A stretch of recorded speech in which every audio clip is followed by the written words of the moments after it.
देखिए, आज आप सांसद भी हैं और अब आप पार्टी से ऑफिशियली एसोसिएटेड हैं, आप पॉलिटिक्स में कदम रख चुके हैं। बेशक अभी ये एक स्मॉल पीरियड रहा। करेक्ट करिएगा अगर मैं गलत हूँ, लेकिन मैं आपके बारे में पढ़ रही थी और जितनी जानकारी मैंने परिवार को लेकर जुटाई, आपके जो ग्रेट ग्रैंडफादर हैं, परदादा रहे हैं, वो कांग्रेस पार्टी से विधायक रहे।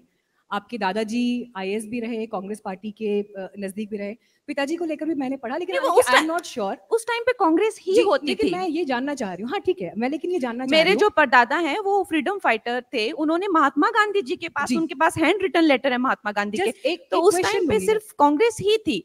जी, जी, मैं आपकी बात समझ रही हूँ कंगना। मैं ये पूछना चाह रही हूँ आपसे कि परिवार का एक एसोसिएशन जो परंपरागत रूप से कांग्रेस पार्टी से बहुत पहले के वर्षों में रहा, आपके लिए वो ट्रिगर पॉइंट कब आया या एक टर्निंग पॉइंट कब आया जब आपको लगा कि नहीं, ये पार्टी ठीक नहीं है और मेरी विचारधारा या मेरे थॉट्स बीजेपी से ज़्यादा रेज़ोनेट करते हैं? वो मोमेंट कब आया आपके लिए? मोदी मोदी जब आए तो वो मोमेंट हमारे लिए आ गया। हम लोगों ने बहुत शोषण सहा है। हम लोगों ने हर जगह, जब जब हम चाहे मुंबई गए हों, चाहे शहरों में गए हो, अंग्रेजी नहीं आती है, ये छोटे शहरों से हैं, इनको इंडस्ट्री से निकालो, ये छोटे लोग हैं, ये हम लोग वंशवादी हैं, हम लोग गोरी चमड़ियों वाले हैं, हमारे चाचा चाची जो हैं वो लंदन अमेरिका से हैं, हम लोग बड़ी मिक्स ब्रीड हैं, हम लोग ये हैं, हम लोग वो हैं। हम परेशान थे इस देश में। जो भारत और भारतीयता का जो दुर्दशा थी इस देश में। यहाँ तक मुझे याद है, एक बार एक मेकअप आर्टिस्ट और एक हीरो तैयार हो रहा था, तो उसने कुछ उसको डैब किया, कहता है यार दादा तू क्या बड़ा इंडियन काम करता है। तो मुझे ऐसा अपमानित महसूस हुआ और वो बात हमेशा मेरे साथ रही। बड़ा इंडियन, बड़ा देसी, अरे ये तो इंडियन मेक है, अरे ये तो भारतीय पुलिस है, अरे ये। और हमारी जो फिल्में भी होती थी, यूपी जो है रेप मर्डर का, जहां जाएंगे पुलिस के पास लेडी जाएगी, पुलिस उसको गैंग रेप करेगा।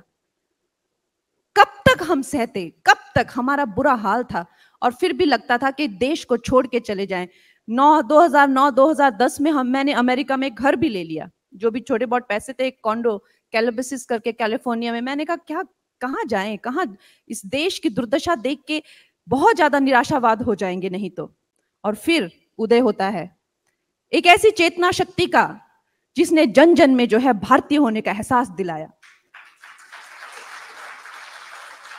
अपने धर्म के प्रति, अपने देश के प्रति, अपनी मिट्टी के प्रति जो है वफादारी है। मिट्टी के प्रति इसमें क्या शर्मिंदगी है।